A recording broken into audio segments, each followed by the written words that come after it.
Hey everyone, welcome back to the podcast. Today I'm so excited because I have Tami Peterson with Life Architects. Hi Tami. Hi Krista, how are you? I'm so good. I'm excited to do this podcast because Tami is also in Texas, which means we're on the same time zone. So scheduling was nice and easy. Yeah, it's always exciting to be in the same time zone because it's not early in the morning or something. And I feel like we can bond over the Texas things, which is fun. That's right. That's exactly right. Well, Tami, for those who haven't heard of you yet, why don't you go ahead and tell them kind of a little bit about what it is you do and your background, and then I want them to hear all about the amazing work you do at Life Architects. Thank you. So I started in the last century, seems like a long time ago, in Christian education and education in the church. And I worked as a teacher and I worked as a guidance counselor, and I ended up being the director of guidance at a classical Christian school in the Dallas-Fort Worth area. And one of the things that I discovered was in all the spaces that I worked in, I didn't have enough time to talk about the idea that I now talk about all the time, which is vocational discipleship. And so having led in the Christian school space and also in the church space, I really wanted to launch out on my own in 2012 and create a company, which is called Life Architects. And it's a coaching and consulting company. I like to say I'm a thought partner with people. So a lot of the conversations I have on a daily basis are just around what you're thinking about. How do you work with the next generation? What do you need? What are the things that would make your work with them more effective, more efficient? I like to say we think about people work as kind of inefficient work because people work is growth, and that takes a lot of nurturing. But the paperwork and things that we do with them that help set up the work we do with young people can be very efficient. We can do some things that we get information pretty quickly so we can sit and listen and talk and be with them in space. That's so great. You said you've been doing this since 2012, so you've seen a lot of things, and throughout that, you kind of had this whole thing we like to call COVID in the middle of that. Absolutely. It changed the work that you do. Yes, it's interesting. There's a lot of things about COVID that changed for the better. I think, I know I may be the minority, but part of what happened in COVID is we just became aware that we are human, and just-in-time delivery of everything is not a human trait. And so I think many of our jobs were just-in-time delivery. So you think about how we think about the Amazon drivers. They have to go fast and get it done and not take breaks. And I mean, it's just inhuman, really, some of the ways we think about work. And so I think COVID really helped us understand that we live in a world where being a human is an important thing, and acknowledging our humanness, which means taking a break and rest and Sabbath and all the things that we think about as Christians when we think about rest. It becomes an important part of the workplace. Now, just because we became aware of it doesn't mean that we change the workplace overnight. And we see that with the pushback with the next generations. The millennials and Gen Zers out there are just like, we are human. You need to treat us like humans, please. And so I think we're getting some good information for them since COVID, with understanding what real human needs are in the workplace, how we work together intergenerationally, but also just what does it mean to be a human and do work, which are two different things. That's so great. And you work really closely with a lot of high school students, college students, and young adults. What are just some of the things that you're seeing right now? Earlier, before we started recording, you and I were talking about how education, it seemed pretty stagnant for a while, and then COVID happened, and then education just changed so much. I think it is what I was just talking about. The workers in education became aware that they were spending lots of time after school in the evening, grading papers, writing things, doing things, and were neglecting some important areas of their life. So I do think it's on the worker side, but then it's also on the student side. Gen Z is marked by two important dates. The first birth date in their generation is in 1996, which is when the internet became ubiquitous. And the end date of their generation is 2012, which is when the smartphone became ubiquitous.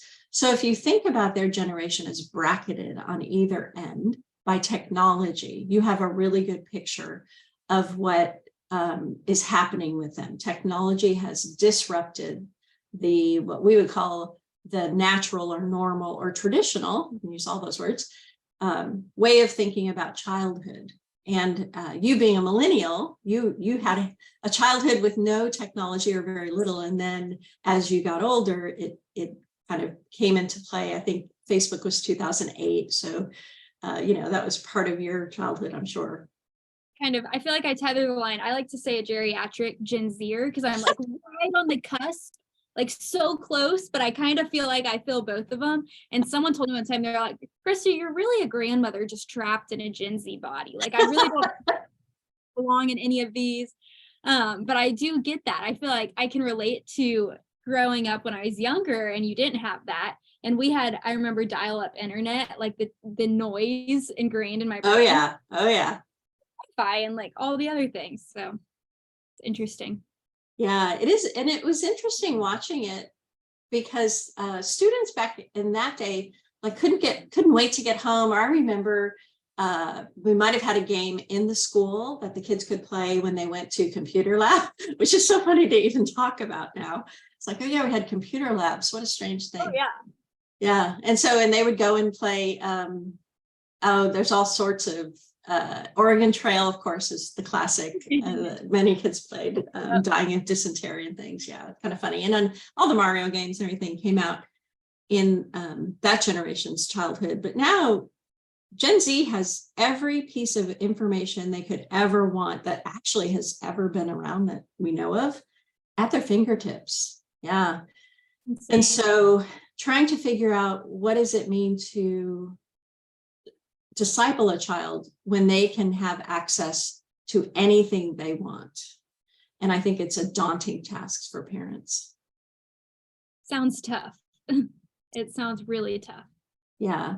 And put on top of that they're struggling themselves with what does having a smartphone in their pocket mean as a parent, and the balance of thinking about what they need, thinking about what their children need, and not very many communal spaces. They spend their day at work, the students spend their day at school, and yet they're connected, oftentimes texting back and forth throughout the day. So they don't really have news to tell people when they get home. Everything is in real time. And so even if they eat a meal together when they get home, there's not much more to say. So we've created a sort of an untenable society for humans to live in, because we kind of know everything, but we don't really know what we really want to know. Yeah.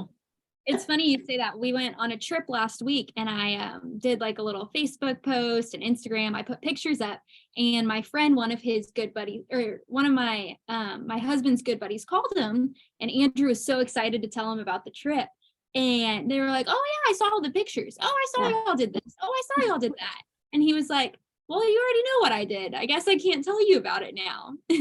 Yeah. And it's amazing to me because I have friends all over all over the world, just from graduate school and everything. We very rarely have new things to say about what's happening in our life because so much of it is on the internet.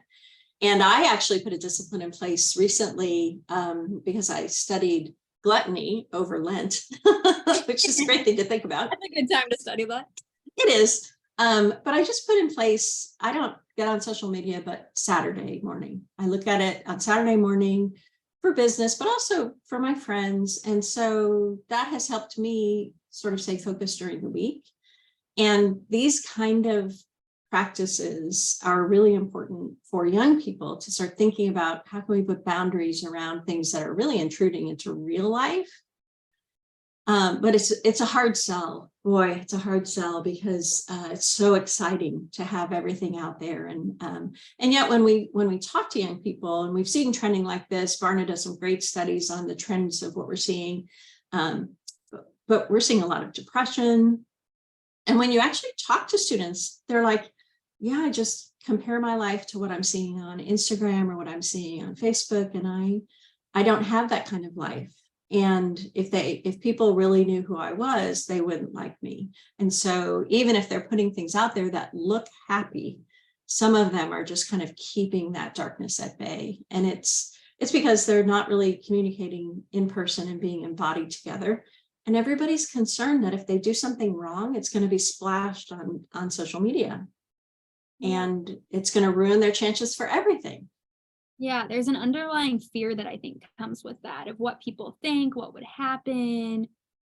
Yeah. And especially with the difficulty with college admissions, that's the other thing is, the warnings come out of, you need to be careful on your social media because colleges will rescind their acceptance to you. And so they're just feeling very monitored. And I mean, people in my generation, we've had conversations where it's like, I'm so glad we didn't have social media back then because we'd be in trouble or embarrassed. All sorts of words come out. We weren't doing anything. We were just immature. But if those things came out in video form, it's amazing how difficult it would have been as a middle schooler, especially. Some of the moments that I can remember in my own memory that I just made a mistake or said something stupid or, tripped and fell, dropped something that got stuff all over me. Yep. Yeah, it's a difficult thing. Something else we talked about before starting the recording was kind of another change from kind of your generations on down to younger generations, was kind of how we used to have more gathering. We used to be physically together more, and now we're so connected virtually, and kind of what we're missing with that. Would you mind just explaining more about that? Yes, one of the trending that's interesting is we sociologists have been tracking this in America for a while, is we really don't have many rites of passage anymore. Certain groups have rites of passage, quinceañera or bar mitzvahs and bat mitzvahs, but as a society as a whole, it's sort of like graduation is it. And so we're connected to our school. But what that does is there are very few opportunities for intergenerational conversations. And even with college students and high school students, just being in a space that's sort of communal with their peers, where it's not an educational event or a church service. And if you think about weddings, it's an interesting thing. Weddings are, it was for a long time that a wedding would be the gathering of all the people who love this couple. So all the older people, all the people that were their age, and all the younger people. But now we have destination weddings and limited guest lists because they've become so expensive. And it becomes this moment where a young couple just starting out is feeding a whole group of people who don't need food. First of all, I'm just going to start with that. And they don't really do anything except celebrate this moment in time. And a wedding where we have intergenerational conversation is a blessing and sort of a strangeness. I mean, I've been to many weddings where it's like this group of people is so strange, but it's so wonderful to have people talking about the life that they've seen you grow up. And of course, they love sharing moments of embarrassment for when you were 5 or whatever. And that's all good. It's all good fun. But we don't have many of those moments. Even if you think about the average church in America that doesn't have Sunday school for adults. So the adults come for church and the students go to Sunday school and then they leave. And so there's no coffee time in between. There's no kids running around while you're trying to have a conversation with someone else. Or if there is, it's just for a few minutes. You're not spending an hour together on Sunday morning as a community where everybody kind of knows each other. And I'm not longing for days gone by. I'm just thinking that we don't have spaces like that at all. Like where is that? Very rarely do we have a gathering where we are enjoying each other's company intergenerationally. And I feel it a lot of times, particularly with college students. College students, they're taken out of their community, which is minimal at best, and put into a community where everybody is their age. And it's so exciting. Like everybody's their age. They do things with them. It's so much fun. And they get hyped up about sports and they have all the school spirit and just everything. They love it. They talk about it very fondly. And then they leave that. And of course, we have the hashtag adulting, which really is just doing things that you're required to do to live. Survival thing. Yes. to live as a human, your own laundry, yeah, feeding yourself. I have conversations with young people who are like, oh, it's meal prep. I can't imagine doing, I have to spend 3 hours meal prepping. I'm like, you can just cook on the day you're going to eat. Like, Do that. make a sandwich or something, it's like not a big deal. But it is one of those very interesting things that creating community for young people. And that's where I work in the church and young adult area. Creating community for that age group is very complicated because you can't really treat them like high school kids and, hey, we're going to have this night where you guys come and we're going to, entertain you with goofy games, and all that. It's like, no, these are adults. So now how do we do that? And adults also, I feel like as someone in kind of the young adult is within this age group, you have a really diverse mix of different stages of life within a small age group. Like some people are married and they live a married lifestyle. Some people are single and single lifestyle. Some people are already having their first kids. Some people are traveling a bunch for a living. Or it's just kind of a big mix. Some people are still in med school and they still kind of study all the time. And so it is, how do you cater to that? Yeah. And I think I love that word, cater. It's very interesting because if you think about intergenerational groupings over an event like a wedding, we're not thinking about all those different people and how we can cater to them. We're thinking about the bride and groom. And I do think that some of that is exactly the way we should think about church. We're not thinking about catering. We're thinking about being the bride of Christ. And what does that mean? And what kinds of things should we be doing together that are uplifting and encouraging and community building? And we're not very good at it yet. I mean, I think COVID really broke a whole bunch of stuff that was working kind of.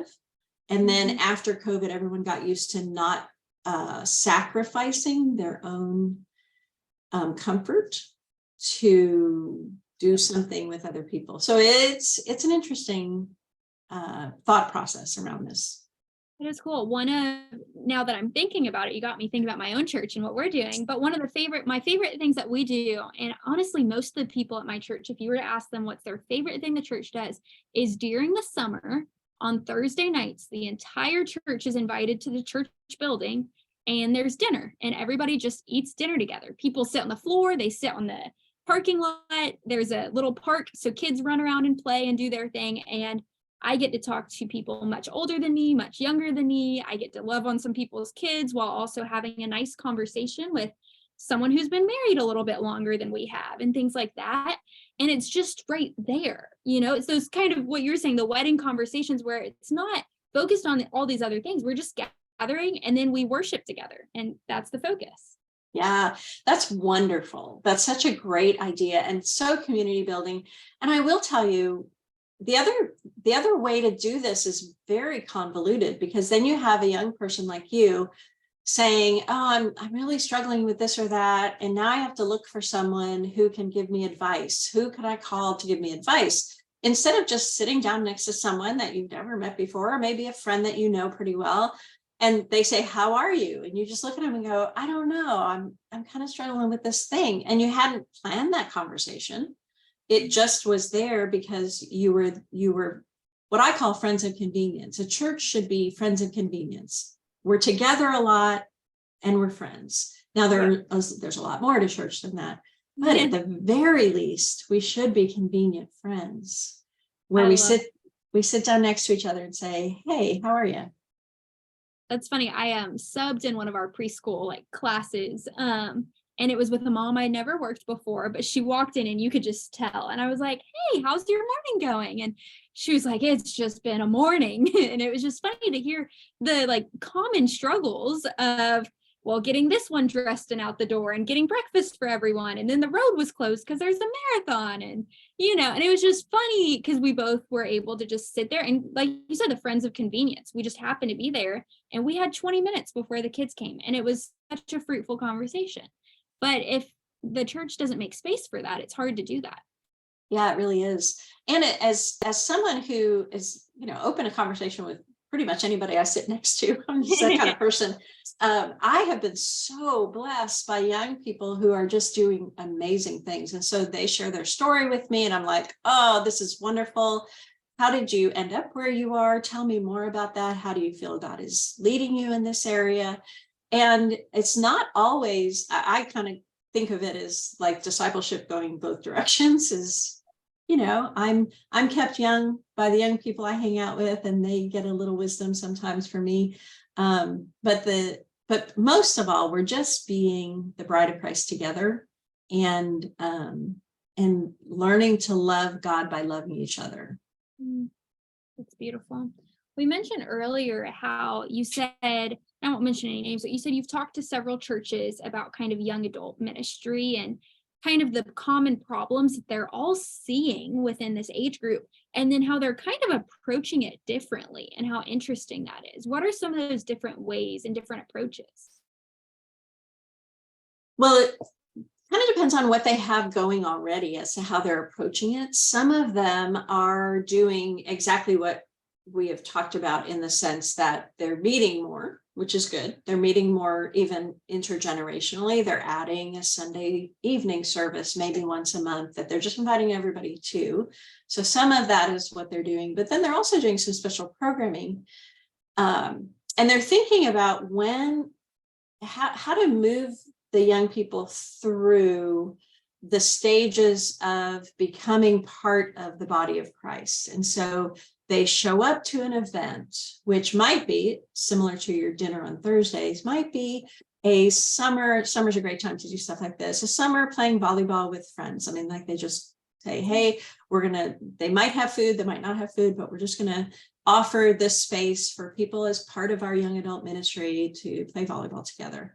And then the next thing they might have is maybe an 8 or 10 week study over something in the fall, or a home group for a short period of time, which I really like, because I think young people feel the burden of like a whole year of something. Like, it's just a lot of Big planning. commitment.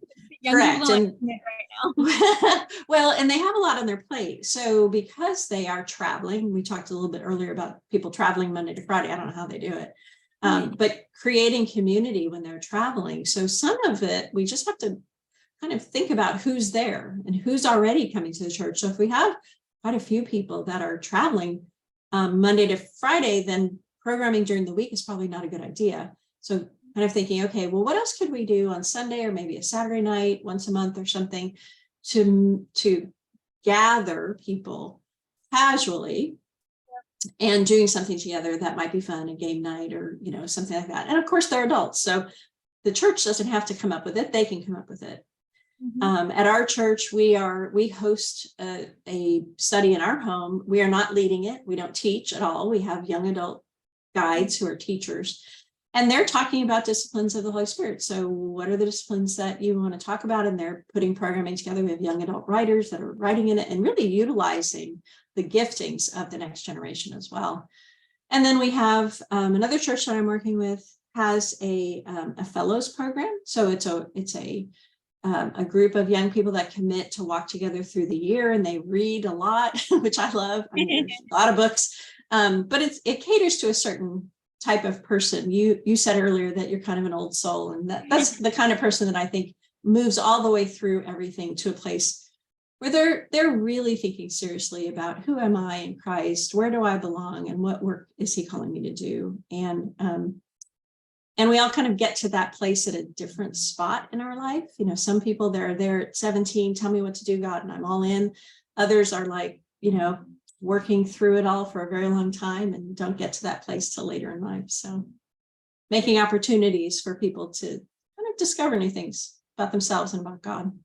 I think that's wonderful. Tami, I'm looking at the clock, and we have just gone through our time so quickly. Our conversation's been so fun. I didn't want it to stop. But thank you so much just for shedding a little bit of insight into this generation and what we can learn about them, how we can learn to reach out to this next generation and continue, I think, building the kingdom through Gen Z and through millennials. Where can listeners learn more about what it is that you do? Well, we're on the web, of course, as everyone is on the internet, and we are at lifearchitectscoaching.com, and that's architects with an S, so plural, lifearchitectscoaching.com. And we have just information. There's some blog posts and some other things on there. We work with high school students. We're basically students 15 to young adults through 35, so spanning both generations, just helping them in vocational discipleship, thinking about their lives, who they are, and what they should do that grows out of who they are. That's great. Thank you again so much, Tami. You're welcome. Great to be with you.